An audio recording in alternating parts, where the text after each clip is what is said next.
কোরআনের দ্বিতীয় নাম্বার সূরা সূরাতুল বাকারা। এই সূরাটা মদিনাতুল মুনাওয়ারায় নাযিল হয়েছে। সূরাটার আয়াতের সংখ্যা হলো 286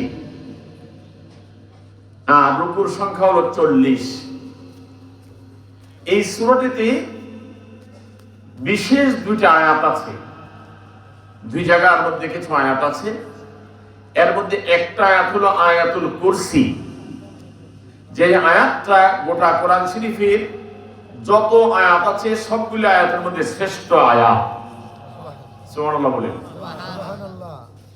রাসূলুল্লাহ সাল্লাল্লাহু আলাইহি সাল্লাম বলেছেন, যে ব্যক্তি 5 ওয়াক্ত ফরজ নামাজের পরে এই আয়াতুল কুরসি একবার তিলাওয়াত করবে, তার জান্নাতে যাওয়ার জন্য মাত্র একটা গেট বাকি থাকবে। আর সেই গেটটা কি? সেটা হলো মৃত্যু। মৃত্যুর গেটটা পার হবে, সাথে সাথে আল্লাহ তাআলা তাকে জান্নাতে পৌঁছে দেবেন। এই আয়াতুল কুরসি পড়তে পারবো আমরা ইনশাআল্লাহ? তাহলে আমরা প্রতি 5 ওয়াক্ত নামাজের ফরজের পরে আয়াতুল কুরসি আজ থেকে তেলাওয়াত করব। আল্লাহ তৌফিক দান করে দিক, আমিন বলে।